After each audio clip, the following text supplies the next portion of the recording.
সুপ্রিয় দর্শক, আসসালামু আলাইকুম। সাবিয়াস রেসিপিতে আপনাদের স্বাগত। আজকে আমি বাঁধাকপির খুবই মজার একটি নাস্তা তৈরি করে দেখাবো। খুবই সহজ তৈরি করা আর খেতে হয় ভীষণ মজার। চলুন তাহলে রেসিপিটি দেখে নিই। এখানে আমি কিছু বাঁধাকপি নিয়েছি, একদম চিকন করে কেটে নিয়েছি। কেটে তারপর সুন্দরভাবে ধুয়ে পানিটা ঝরিয়ে নিয়েছি। তারপর এখানে পেঁয়াজ পাতা কুচি দিয়েছি, আমি পেঁয়াজ কুচি দিয়েছি, কাঁচামরিচ কুচি দিয়েছি। ঝালটা যার যার পছন্দ মতো দিয়ে নেবে। স্বাদ মতো লবণ দিয়েছি। আদা রসুন বাটা দিয়েছি 1 চা চামচ করে। জিরার গুঁড়া দিয়েছি 1 চা চামচ, হলুদের গুঁড়া 1 চা চামচ, মরিচের গুঁড়া দিব 1 চা চামচ, সামান্য পরিমাণ ধনিয়ার গুঁড়াও দিয়েছি। এখন সব কিছু মেখে বাঁধাকপিটা একটু নরম করে নিব। কিছুক্ষণ মেখে নিয়েছি। তারপর এখানে আমি বেসন দিয়ে দিব। এখানে আমি বড় বড় 3 চামচ বেসন দিয়েছি। বেসনটা পছন্দ মতো দিবেন, যতক্ষণ না বাইন্ডিং আসে ততক্ষণ কিন্তু বেসনটা দিয়ে বাইন্ডিংটা করে নিতে হবে।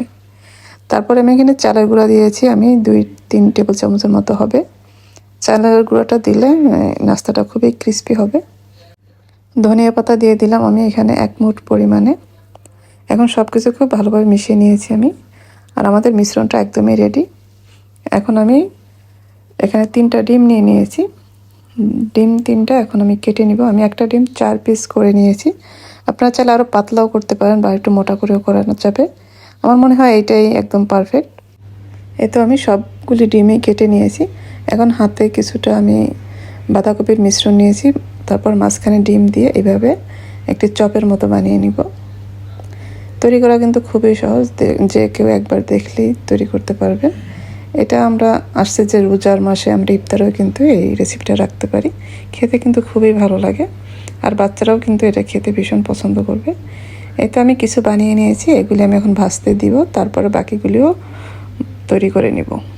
এখানে আমি তেল গরম করে নিয়েছি, তেলটা মোটামুটি ভালোভাবে গরম করে নিয়েছি। এখন আমি একটা করে নাস্তা দিয়ে দিব। সবগুলো নাস্তা আমি এখানে দিয়ে দিয়েছি। এখন আমরা এটা উল্টে পাল্টে ভেজে নিব। এটা কিন্তু একটু সময় নিয়ে ভেজে নিতে হবে, যেহেতু বাঁধাকপিটা আমাদের কাঁচা ছিল। এটা একটু সময় নিয়ে কিন্তু ভেজে নিতে হবে। মিডিয়াম আছে, এটা আমরা সুন্দর একটি কালার আসা পর্যন্ত এটা ভেজে নিব। এখন যেহেতু প্রচুর বাঁধাকপি পাওয়া যায়, আপনারা কিন্তু এই রেসিপিটা ট্রাই করতে পারেন, খুবই মজার হয়। বিকালে নাস্তা বলেন, চায়ের সাথে, অতিথি আপ্যায়নে বা ইফতারে, যে কোনো সময় কিন্তু এটা আমরা তৈরি করে নিতে পারি।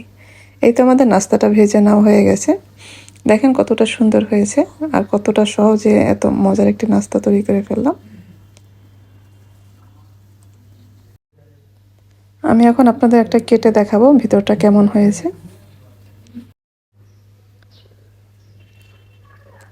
দেখেন ভেতরটা কতটা সুন্দর হয়েছে। আশা করছি আজকের রেসিপি আপনাদের ভালো লেগেছে। ভালো লাগলে লাইক, কমেন্ট এবং শেয়ার করে দিবেন। যারা আমার রেসিপিগুলি ফেসবুক থেকে দেখেন, পেজটি ফলো করার অনুরোধ রইল।